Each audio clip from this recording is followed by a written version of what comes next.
Monday, October 19th. I'm Rim. I'm Scott. I got a scratchy voice, and this is Geeknights. Tonight, we're back with problem solving by morons. That's what you gotta call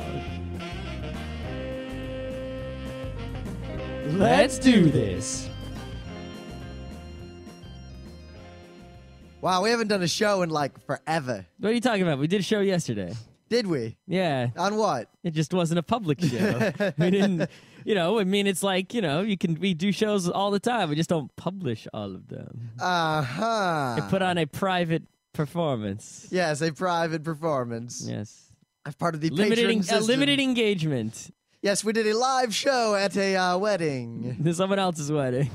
You know, the funny thing is, we didn't actually do a show there in case anyone is stupid. A lot of our listeners were, I don't know, you guys were all like, oh my God, Rim and Scott are like buying houses and moving and stuff. Geeknights is going to disappear. And then, obviously, that's not going to happen. We'll talk about all that, when we do our State of the Podcast, whatever, on Halloween. But what's funny is that right after that, we ended up having to miss a week of shows for completely unrelated reasons. Yeah. like out of nowhere, So Monday, and we're doing the show on that, but didn't get home from work at any reasonable time because, what was it? Amtrak hit some dude. Yeah, train. The other, we ride the Metro North trains, but there's occasionally, a few times a day, Amtrak trains use the For same. For a second, I was like, occasionally a few times a day, Amtrak hits someone. They use the same tracks, so basically all the Metro North trains just move out of the way. The Amtrak goes whoosh real fast, and then the Metro Norths move again. The Amtrak train hit somebody. No, the worst thing hit somebody. Oh, it's so bad. It is bad. Someone actually got hit, and it's serious, and we're making hockey jokes. The worst thing is, though, I was on my train, and trains don't back up, but my train came to a stop suddenly, and then backed up to another station. And the conductor, the whole time, they wouldn't tell anyone what was going on. Our conductor was like, "Yeah, an Amtrak train hit a car or something. We don't know how long we're going to be here." Yep. But we'll tell that story because it's kind of the point of the show. But that aside, all right, it's Tuesday. We decide, all right, let's do a show anyway. And Scott is late getting home because his car battery was dead.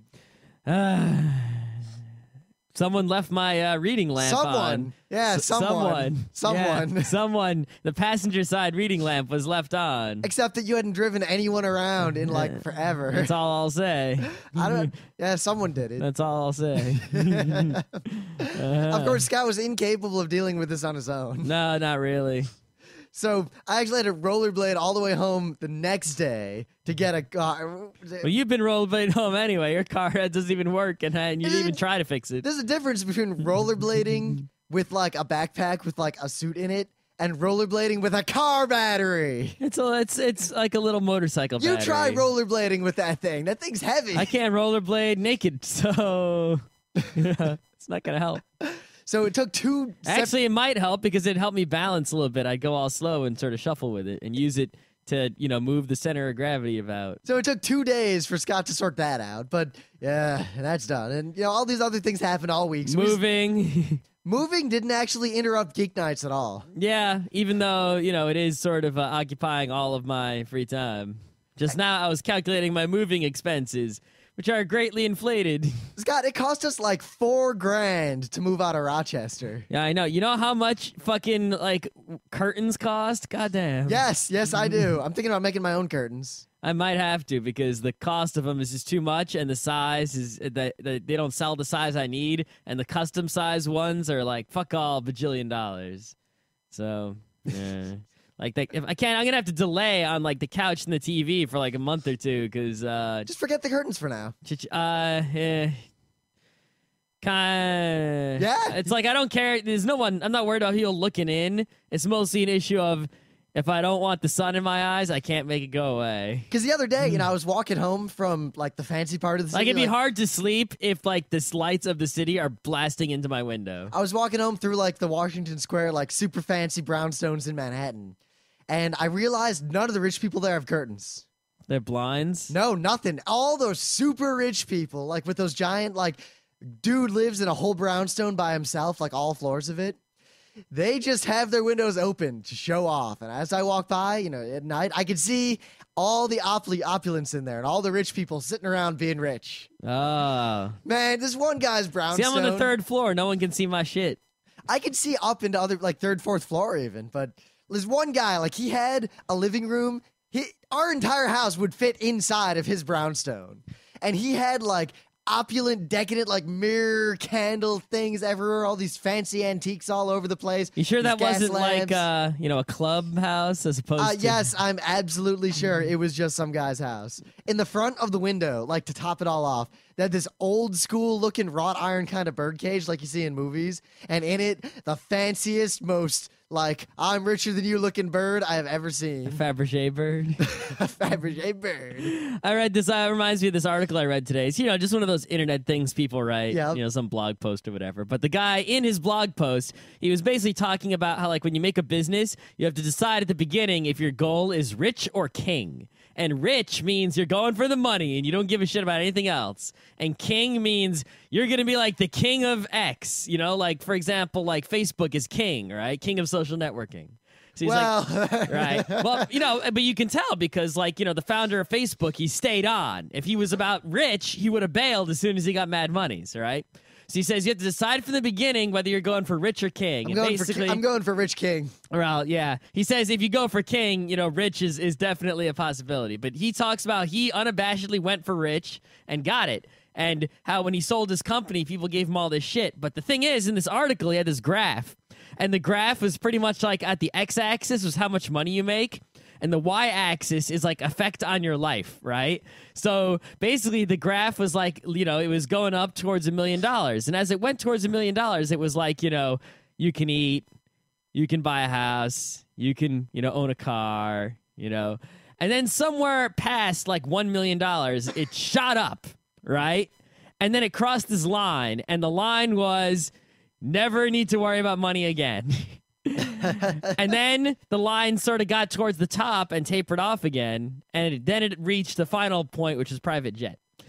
So you've been on and on with these private jets lately. I know, right? It's the private jet. But basically, it principle. shows you it's like money. As you get more money, it doesn't really change your lifestyle that significantly. It just changes how fancy your shit is, and then at a certain point, you never have to worry about money again. And then more money beyond that doesn't really change anything either. It's like there's like this one spot where having more money like is holy shit. And then after that, it's like, so that's why he's like, I sold my business. I got so many millions, whatever. And he's like, I never had to worry about money again. So why would I hold out for more? It's like I had it there. Any more than that wouldn't have made a real difference. I was going for rich. I wasn't going for king. So what are we going for with Geeknights? Geeknights is king. Something else has got to be rich. Yep. I could settle for Duke. Duke? Yeah, I think Laporte has beat us to the kingdom. But, I think he's actually got like the emperordom of podcasting. So podcasting's dead. At least nerdy podcasting. I mean, someone else is probably the winner of, Dude, one of my coworkers who's kind geeky I guess guy, Hulu is the champion. I don't know. Out of the blue, comes into work the other day and he's like, so I found out that Kevin Smith does a podcast. Really? And I was like, welcome to the internet.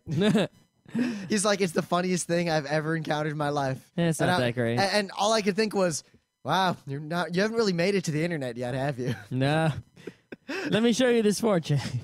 So I at least got to tell the story briefly because I don't know if I should save it for like a separate Thursday show of how I got my bike back. I didn't actually hear this whole story yet. So should I wait though? Because this could be a whole Thursday show. It's quite a story. How could it be so much of a story? It's like the bamboo and the vision. It's one of those kind of. Is it that big? How long was this confrontation? I have a lot to say around. Like I have this psychological analysis of the dude because I got to encounter the dude who stole my bike. And what kind of dude was he? I'll tell you this. My analysis of him is he is a kind of thuggish 28 to 30-year-old African-American loser guy going nowhere who is a habitual thief of opportunity. He's also a coward. Of course. But I'll say if he wasn't a coward, he wouldn't be a thief of opportunity. He'd be a thief of initiative. But at the same time, I will say that him being a coward and not calling my bluff is the only way I avoided having to fight with this guy who was almost a foot taller than me. Yeah, you were going to use your kung fu. What happened to that? Big exercise, weightlifting kung fu, man. Oh, Scott, I was totally set to fight him. You realize my bluff, because I bluffed. I had this huge bluff, which is the only reason I really got the bike back. But the bluff... Did he bend your handlebars? Actually, he didn't. Oh, wow. But he put electrical tape all over the bike to try to disguise it so I wouldn't notice it. Yeah. Never mind the fact that he parked it right next to where he fucking stole it from. I kind of like it when the bike has electrical tape all over it, though. I took the electrical tape off. Jesus. I like the electrical tape styling. That's the styling of either one hipster guy who thinks it's cool to be a bike messenger, even though it's kind of a dying career, or two, dude, what fucking stole my bike. This is also the third style of like delivery dude. That's the hipster dude. No. Anyway. Bike messenger. Whatever. But basically, my bluff was not, I'm going to get the bike with this bluff. My bluff was, I need to distract him long enough to be ready to punch a motherfucker in the face. I was ready to fight him, but I didn't have to because I bluffed. Moral of the story, always bluff. The thing is, fighting is probably a really bad idea because, like, even if he stole your shit, if you fight him, that's probably going to get you in trouble. I was not worried about that at all because, one, I probably could have taken him, and two, there's no one around, so as long as I take him, I just take the bike and that's the end of it. I guess. Yeah. What's he gonna do? Call the police? I stole this dude's bike and he beat me up. Yeah. Plus self-defense, because basically my whole plan, anytime I encounter like this level of person, the kind of person who I might have to fight, I always just go for the mean bean machine. Not only that, but it's always the situation where I definitely will put myself in the situation where I am defending myself. The other person attacked me. That's obviously a good idea. My whole kung fu strategy, because I learned enough kung fu. I know like stuff. My whole strategy is to wait for them to throw the first punch and do that crane spreads its wings things to basically knock them out with their first punch. And that's it. You want to try it on me? Try to punch me. We'll see what happens. Yeah, I'll punch you with my gun. Yes, From because far away. Habitual loser thief of opportunity who steals a 15-year-old busted-ass bike from the train station and isn't smart enough to sell it or to at least not park it at the place where he stole it. I'm not too worried about him having a gun. He could have stolen it in an opportunistic fashion. Plus, Scott, in close quarters like that, if you don't already have a gun out and pointed at the person you're fighting with, that gun is not a factor in the fight. That's why you run away like you're a coward. Then you turn around and start walking in. And then the other guy's got to run away. Yeah. The thing is, my bluff pretty much obviated that. But I'm going to save the story for Thursday because I got pictures and everything. You took pictures of this dude while he was standing there? No, I didn't. But I took pictures of the bike and like all the stuff he did to it because it's pretty sad how he disguised the bike. Like everything about this dude reeks of sad dude. His life is never going to go anywhere. All right. But at least he didn't have to fight me. So let's talk about some news. Got some news? It's Monday, tech news. The pretty obvious news is the Droid coming to the Verizon. Ooh. These are not the droids you're looking for. One thing I thought was weird and that my coworker agreed was they put out this commercial, right? And I watched the commercial and it was like, iPhone doesn't do this. iPhone doesn't have a real keyboard. iPhone, you can't replace the battery. iPhone, and it's all true, right? And it was actually kind of good that people were actually doing this sort of like direct, point out the flaws in Apple's shit to the general public. I like that. Because, that's stuff that normal people can understand and that they don't really think about, but tech people all know. And we need, companies, if you're going to fight Apple, that's what you got to do. You got to do the same shit Apple does to Microsoft, where they're like, Windows gets all kinds of viruses. You got to be like, hey, MacBook, iPhone battery life, not so good. You got to do the same shit to them because there are plenty of flaws in Apple products that just no one talks about. But no, everyone tries to ape Apple. It's kind of like all the MMOs. They try to be World of Warcraft instead of just saying, WoW sucks, we're different, play this. Exactly. They're like, we're almost like WoW and we're cheaper. All right, so you got to point, this is the right kind of marketing. But the thing is, they didn't show the fucking phone in the ad. It's like, not only do you have to bash Apple, right? You also have to come and say, yeah, well, we got this. We got this. If you go watch a Steve Jobs keynote, he says, like, amazing and fantastic, like, 100 times. He's like, check out our amazing this and our fantastic that. You got to do both, right? You got to ape them and smash them because smashing them is aping them. You see? Because they smash Microsoft and Windows. So if you have to ape their style and anyway. So, yeah, I'm not getting another phone until, like, the middle of next year, but if I had to get one now, it's looking pretty good. I mean, the Verizon data network, I think technically, according to benchmarks, isn't as fast as the Sprint one, but just overall, the Verizon network is about a bajillion times more reliable than everyone else's network. and it's an Android phone. It looks like it's gonna, be pretty good as far as Android phones go. I mean, the other Android phones all have like these ARM CPUs, but this one has the same CPU that the iPhone and the Pre have. So it's going to be a lot faster than the other Android phones. It's going to have the new Android OS. It's got a real keyboard. It's got a nice touchscreen. People who've used it say it's pretty awesome. I'm really thinking that Android's gonna be the way to go, just because Google's coming on so strong. So, yeah, it's hard to say though. I mean, really. Really, when I'm sitting at a computer, Google, they determined what? It's like 6% of all internet traffic, period, is Google. So having a phone that's Google, that's fucking useful as all hell. Yeah. Especially since it looks like Google is integrating less and less with the iPhone. It's considering like outside of work, the vast majority of the work I do for Geeknights is basically through Google tools. Yeah. As I plan conventions and email people. Yep.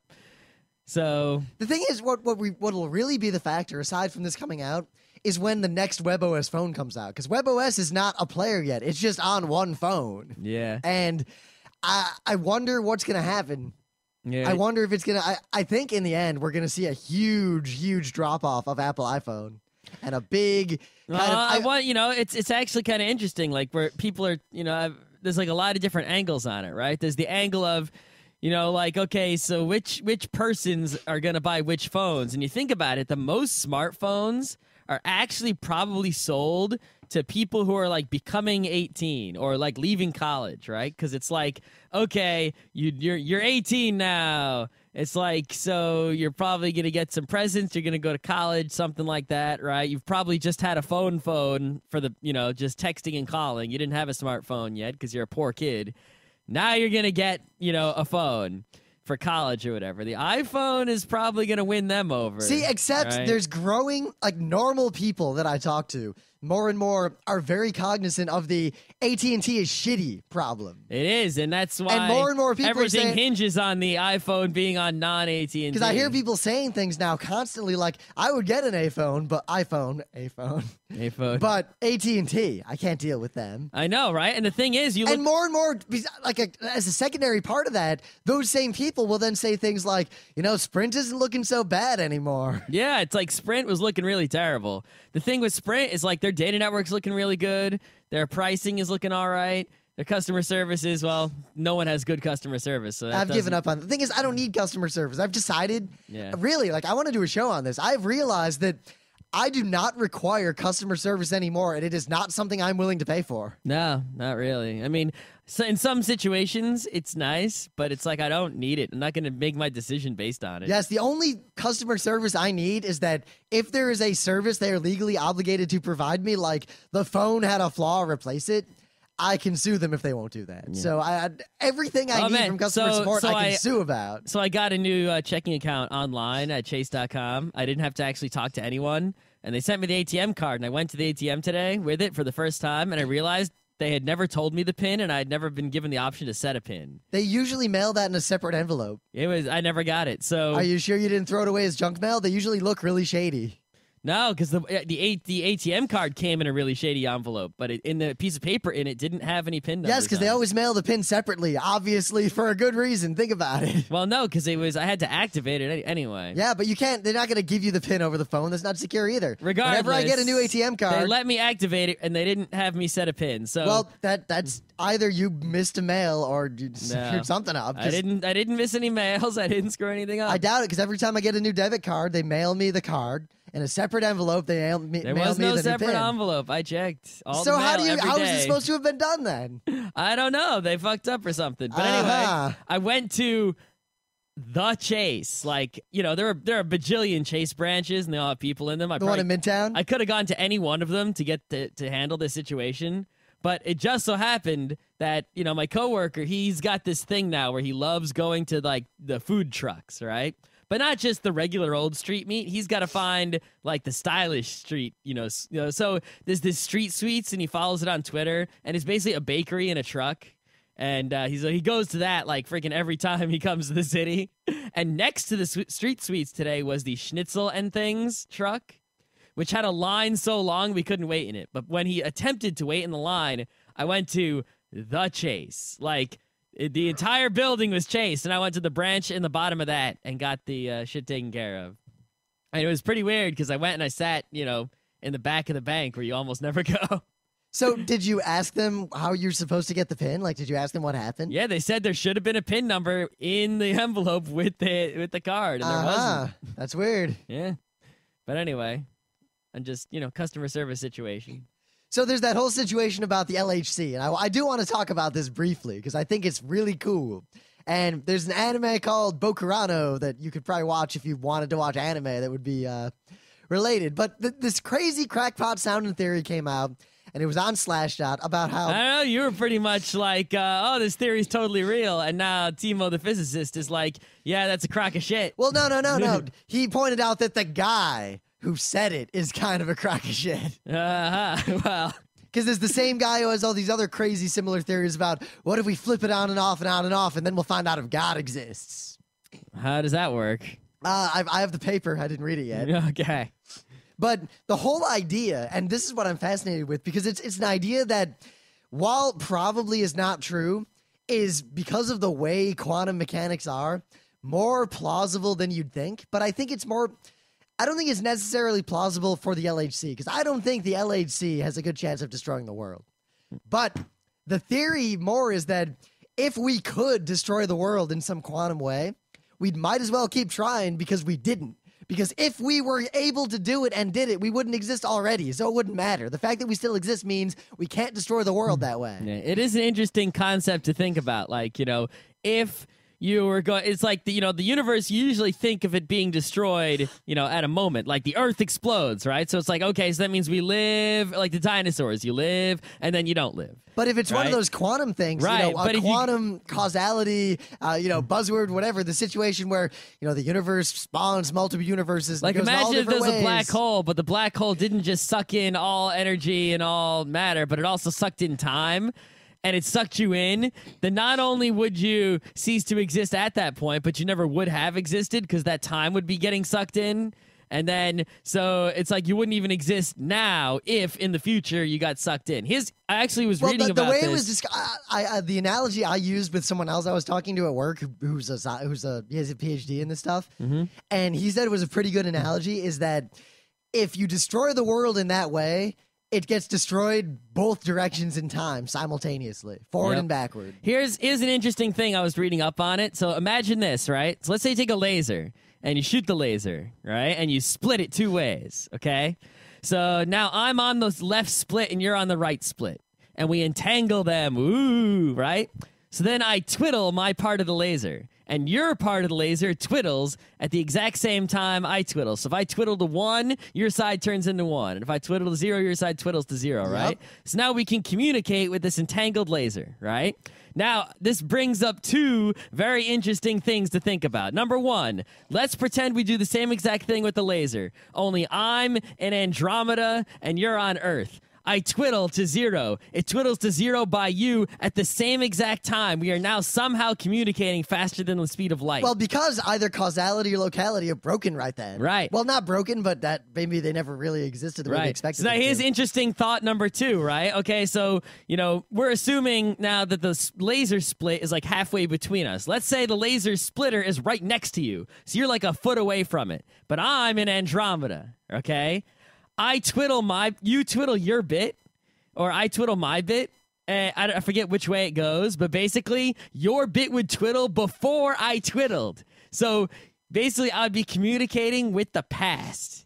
Because it would, the amount of, it takes so long to get to the split from me, but it only takes you so long, much less time to get to the splitting part. Well, there's also the trouble that while, there's the entanglement aside, you still can't transfer the actual information really faster than the speed of light. This was explained to me, and I don't really understand it deeply, I'm starting to understand that part. That part, it was the idea that, all right, so you can twiddle bits, and they, in real time in both places change or whatever, but despite that, you have to impart structure on that information, which then takes more time and more twiddling. Yeah, here's the most I've been able to understand about the information part, right? So let's pretend you have a box, okay?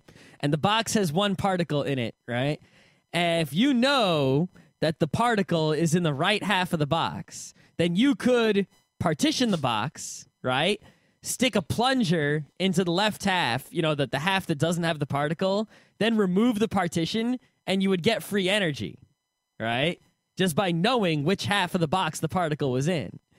But if you don't know, right, which half it's in, then you're not going to be able to get the free energy because you don't know which side to go on, right? So that's sort of like, hey, if you have information, then you can cheat. And obviously, free energy ain't going to happen. So that means there has to be something inherent in the information that is going to somehow prevent you from getting the free energy. Well, it was like Timo pointed out in the forum. Information is energy, and that's it. Yeah, so, it's like, well, if I do this, then I get free energy. Well, no, you didn't, because you spent the energy on the information itself, of the knowing. But this whole LHC Bocarano theory is just really cool because it's so plausible just in terms of the way we understand this quantum physics and the way the universe actually works that it makes sense.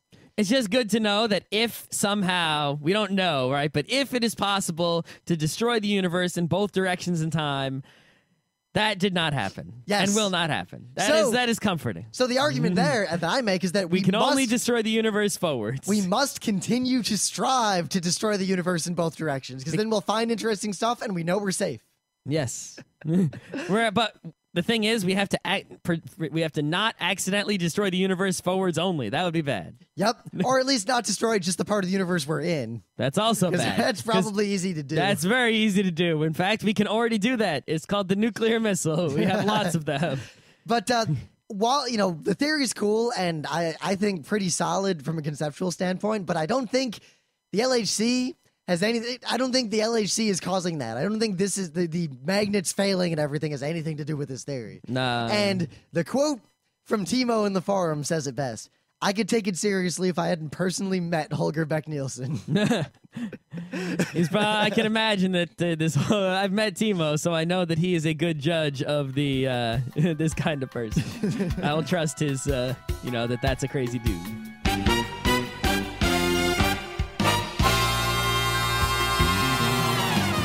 So things of the day. As far as I can tell, this is an ad for the Karlsruhe Institute of Technology in Germany. Yes. Karlsruhe from in Thurning, Texas. Yes. It's a city in Germany, isn't it? Or a state? I'm not sure. Yes.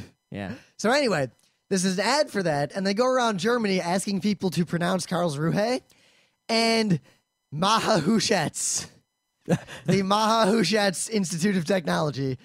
By and large, German people can't say the word Massachusetts. Well, I can't say Karlsruhe. German people, tell me how to say it properly.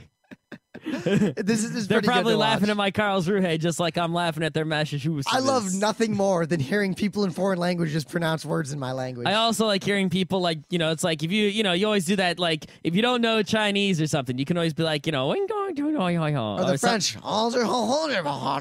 Right, you can always, do that, right? But it's great. It's like I don't feel bad being racist or stereotypical doing that because I love it when other people do that to, English. Oh, when that Australian I'm sure dude, that they love it when I do it to their language. That Australian dude at Otakon was doing what Americans do, and he's like, "Arr, welcome to America." He's like, "You guys just really say your R's." Obviously, he's really never weird. been to Boston or New York. So what do you got for me? Oh, so basically, I saw a link on the internet that was like, dude, it was like, drunk dude going to get more beer. And I was like, all right, let me see. I seen drunk dudes on the internet. What's that famous guy from FARC?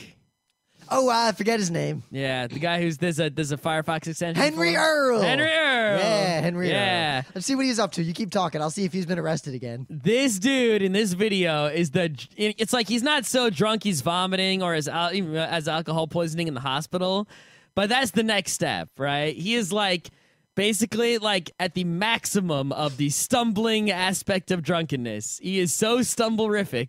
It's like he can't even buy more beer. And I think that's probably a good evolutionary defense against drunkenness is that, you get drunk, and I think your body might be intentionally making you stumble about just so that you can't possibly get more drunk. It's like your body's defending itself from alcohol poisoning by making you so uncoordinated that you can't get more alcohol in your mouth. Because this guy can't even walk through the convenience store. That has been the argument I've always used for why you put drinks in those upright glasses. You know the fancy martini glass? The triangle? Yeah. Think about it. 'Cause if you're it's too a drunk- self-limiting glass.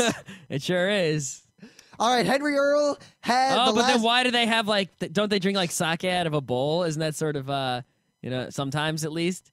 That's like But you see the businessmen, eventually they just grab the bottle and they're carrying it around on the motorbikes. all right. So Henry Earl, as of October 6th, 2009, he has been arrested 5 times in 2009. He has spent 276 days of this year in jail for alcohol. Only for alcohol? Yeah, that's the only thing he's ever been arrested Only for. Only 9 9 times this year? Man. 5 but times. he spent pretty much the whole day in jail. Whole year in jail. Yeah. That sucks. 4,447 days in jail since 1992.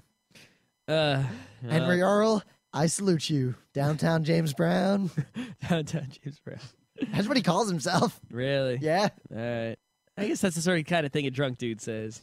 Downtown James Brown. Woo!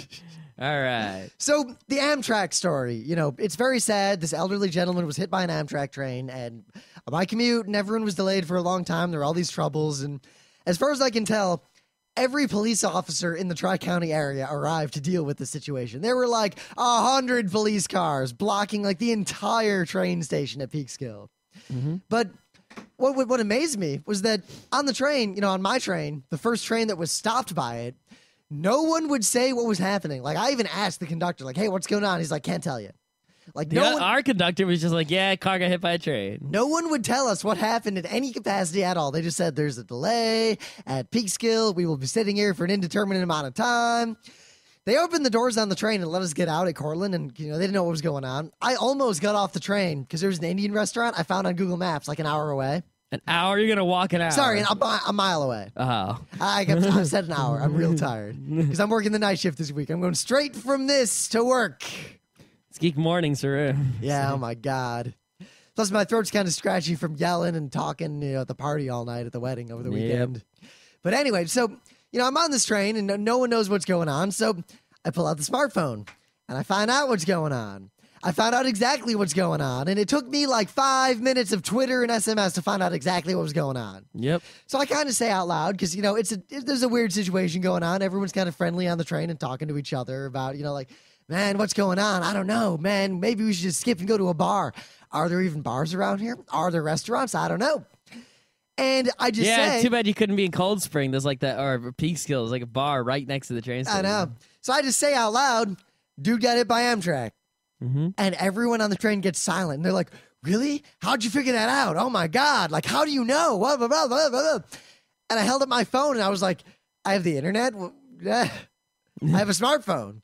And then I realized that almost every other person in that car also had a smartphone. But they did not have a smart user. Not only that, most of them were using their smartphones at that moment.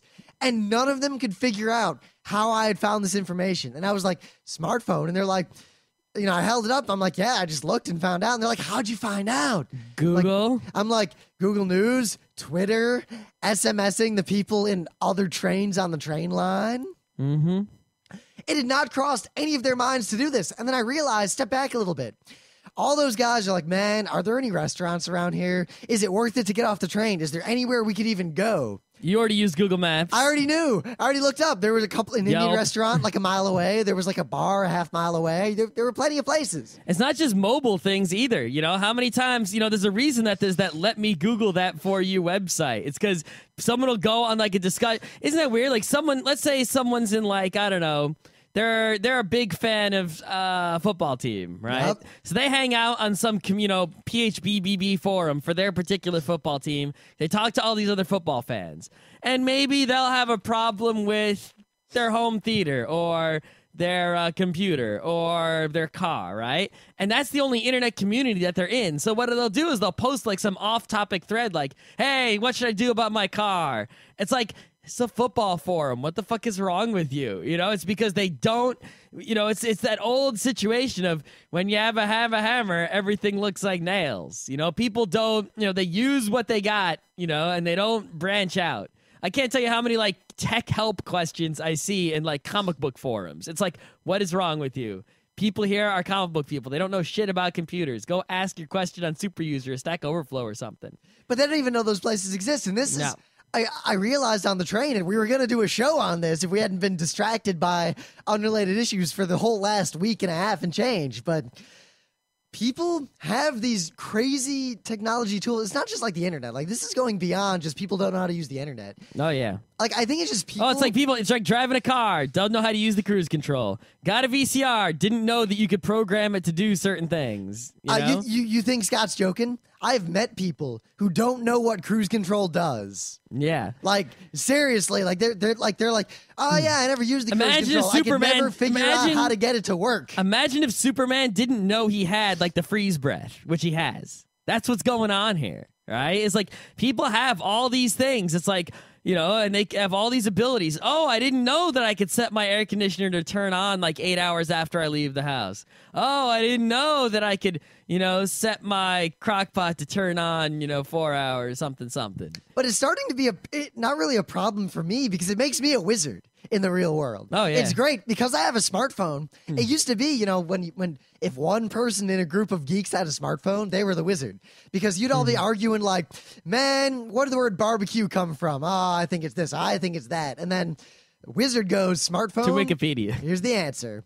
I did that on the way to the wedding. We looked up the etymology of barbecue. Oh, what was it? It's really cool. Oh.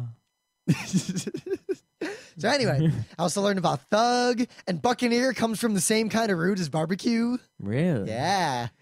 Let us get some ribs. All right. But I thought, all right, once everyone has smartphones, no one can be wizards anymore. And in geek communities, among smart people, that was true. That's absolutely true. Everyone will go to the Wikipedia. It'll be a race. Yes, we have the separate thing. We race to see who is the fastest wizard. Yeah.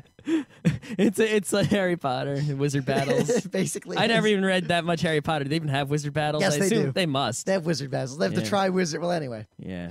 So, among normal people, I'm still a wizard because no one in any way that everyone has a smartphone. No one even realizes they can look stuff up on the internet.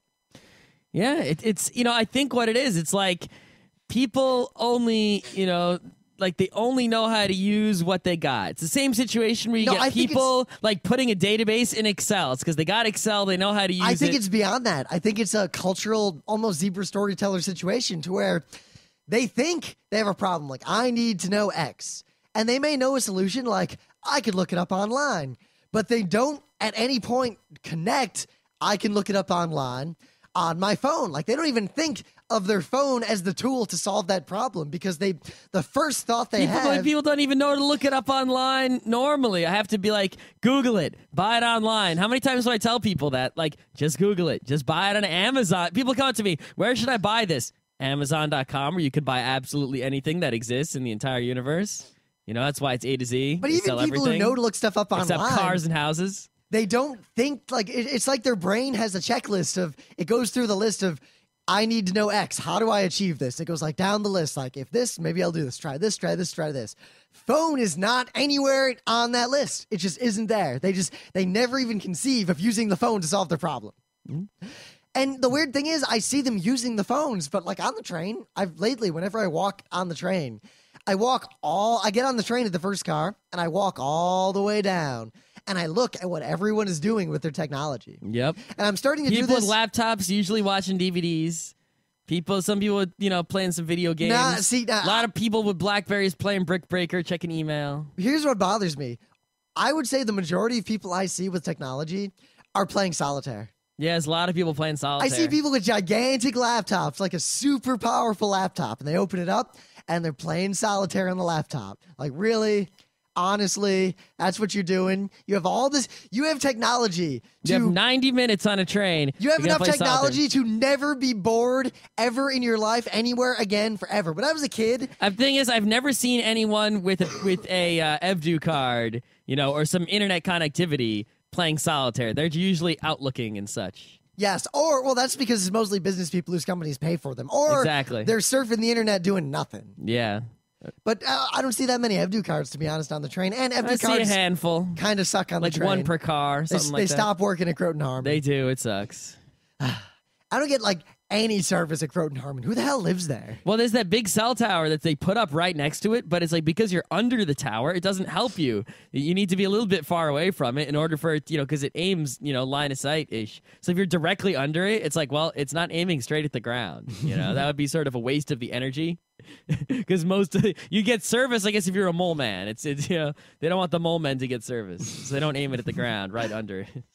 But it amazes me, and I don't know I don't have any idea for this show beyond pointing out that people are stupid and they don't use their technology. Yeah, what it is, I think just, if you ever have any problem whatsoever, right, you need to really put in a strong effort, to think the technology solves all problems. Like, not all problems, but like 99% of problems, everyday mundane issues that people have can be solved with the existing technology. Google can do 75% of it. Amazon can do like another 5 to 10%, right? And you just have to get in the habit of always just look for a technological solution. Always. Don't fall onto things just go and maximize, find, and they always, there's an app for that, there's a website for that. Go out and find it. Don't just go to the website you already know. Don't just keep doing things you already know. What if you already know Google? Then you're all set. Yeah, I think it's a more fundamental problem. The thing is, even people who do know Google have really shitty Google skills. Like, they can't find shit on Google. I find it with like one query. In fact, Rim really sucks at Google. How so? You always take like a whole bunch of searches to find something. I find it in like 2 seconds. Give me an example. I don't have an example. No, it's mostly, I think what it is that I'll be like, Rim, just look this up. And you're like, it takes so long. It's so much effort. And I'm like, boom, 2 seconds. I find it. Oh, that's just because I'm a jerk and I'm annoyed at the fact that rather than giving me a link, you tell me to Google it. Yeah, because Googling it should take 2 seconds. Googling's easier than finding a link. But you're the one If you have Google skills, you wouldn't, it's like, oh, there it is. But it's something. If you go to someone, you're like, hey, check out this video I saw. Google for it. It's like, well, you won't even put forth the effort to give me a link. I don't care about what you're trying to show me now. The thing is, giving you a link is a lot more effort than Googling. Yes, are you that shitty at Googling that you can't just, boom, get it on the first query? No, it's more that if you aren't willing to put forth, it's like a barrier to entry to get my attention. That's the way I look at it. If someone's not willing to put I look at it as effort, you suck at Googling, and it's so much, it shouldn't be that much work for you to just get it, boom, done. I don't even do it. I don't even bother. Yeah, well, it's because you suck. But I think it's a more fundamental problem, even beyond technology. I think people just don't have basic troubleshooting skills. Well, troubleshooting skills is a separate problem entirely. When I say troubleshooting, I mean life, like problem solving. Like, I have 4 matches and a duck and a boat, and I have to solve this problem. And it's like, people don't even and the problem is get across the river, and they won't think to use the boat. They'll try to make a raft out of the matchsticks and drown. That is what's happening, and I don't know what to do about it. I don't even think it's. I think it's actually 2 sort of separate problems. Even though I see how you could put them together. Is troubleshooting skills is it's like you don't even try to solve the problem is what we're talking about here, right? It's like, thing doesn't work. Don't even try, they don't even consider that solving the problem is an option. That is the problem. Troubleshooting skills is, okay, now you're forced to try to solve the problem, and they don't know to use the process of elimination. That's a lack of troubleshooting skills. We have to get to the troubleshooting part first. They don't even try to solve the problem to begin with. They don't even activate their shitty troubleshooting mechanism. They don't even know they have the troubleshooting mechanism to begin with. Just like Superman doesn't know he has freeze breath. So how do we foster this in people? How do we teach people to solve problems? Because it's not that hard. It's like, let's see, I want a sandwich. Do I go get a sandwich or not? How do you get someone to that level of realizing they can go get a sandwich? I actually think that if you look at something like the Scribblenauts, which is not a good game, right? But actually it has a very good model for teaching people this sort of thing, which is, give someone a problem to solve, right? Then, however they solved it, take away the tool, and then force them to do it again, and force them to do it again. And if people solve problems, even the same problem, over and over again with different tools, instead of, because people tend to learn like tools, and they don't learn too many tools because they don't like learning, or they don't feel like they like learning, at least. I don't know. Or they're adverse to learning things, even if for whatever reason. They will try to do as much as possible as they can with the few tools that they are very comfortable with and very learned with. And I think forcing people to just learn more tools, even just have cursory level knowledge of a wider variety of tools, eventually you reach some sort of point where you actually choose tools when you have a problem to solve, rather than just picking up the tool that you already know immediately and then stretching it as far as you can possibly stretch it, We should apply this to education. Though I point out... Look how much people try to do with Excel. Excel should really, really only be used if you have numbers and you need graphs and charts or accounting or something like that. Otherwise, no Excel. Though I point out, as you just said, they don't even get to the point of using the tools. So they don't even realize they have a problem, or they don't realize the problem is solvable. A lot of people just, they don't even realize they have problems. And if they do, they don't even try to solve them. They just go, it's just something they'll always complain about. It's like, doesn't it suck? I just think of that Gervais comedy. I'm fat. Yeah, right? It's like people just have these things, and they just sort of take it as a complaint with life. Like, oh, man, doesn't it suck how, VCRs are so hard to program? They always go 12. And, just like everyone would be like, yeah, doesn't that suck? Yeah. It's like, you can program the VCR. Damn it. You can do it. Or it's like, oh, man, doesn't it suck how you can't do this? It's like, yes, you can. You didn't even think about trying to fix it. The alternate option is to not bother trying to help our fellow man in this situation and just be wizards. The thing is, it doesn't when really... I was sitting on that train and these people are all like, I need food, blah, blah, blah. And I was like, there's a restaurant here, and there's a restaurant here, and there's a restaurant here. And they had no idea how I got this magic information. It was kind of a powerful, cool feeling to be a wizard and to be able to just lord this over people like that. To be like, look, I have power that you will never achieve. Look at my technology that you also have in your pocket, but you don't know how to use. I know, right? It's like, and we're so worried. This is why I think it's sort of silly to sort of regulate things in a commercial way. It's like, we can't let anyone have, CD burners because then they'll all pirate music or whatever. It's like people aren't smart enough to do it. Yep. Why isn't everyone in the world downloading music from the Pirate Bay? It's not because people don't want free music or they have some moral qualms or they're worried about the law. It's because they're too dumb. Why is everyone buying games on the virtual console? Because they're too dumb to even know that an emulator is something that could possibly exist. We own a lot of virtual console games. I know, but I'm just saying, right? It's because people just, I'm surprised that so many people have like those the DS R4 cards. That amazes me, But yeah. All right, I think we're done because I got to go to work. Yeah. So. Think about any time you have a complaint or anything is making you unhappy, look for a technology that will solve it. And it's probably a technology you don't already know, and it's probably worth it to learn. And Google is your friend. If you ask me anything, people know this. If you ask me anything that is answerable by Google, I'm just going to, go, ha, ha, ha, you suck. So don't do that.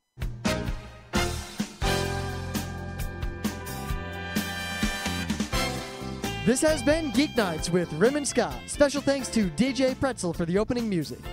Be sure to visit our website at www.frontrowcrew.com, where you'll find show notes, links, our awesome forum, a link to our Frapper map, and links to all the RSS feeds. We say feeds plural because Geeknights airs 4 nights a week, covering 4 different brands of geekery. Mondays are science and technology. Tuesdays, we have video games, board games, and RPGs. Wednesdays are anime, manga, comic nights. And Thursdays are the catch-alls for various rants and tomfoolery. You can send us feedback by email to geeknights@frontrowcrew.com. Or you can send audio feedback via Audio. Just click the link that says Send Me an Audio on the right side of our website. If you like what you hear, you can catch the last 100 episodes in iTunes or in your favorite podcatcher. For the complete archives, visit the website, which has everything. Geeknights is distributed under a Creative Commons Attribution Non-Commercial Share-alike 2.5 license. This means you can do whatever you want with it as long as you give us credit, don't make money, and share it in kind. Geeknights is recorded live with no studio and no audience. But unlike those other late shows, it's actually recorded at night.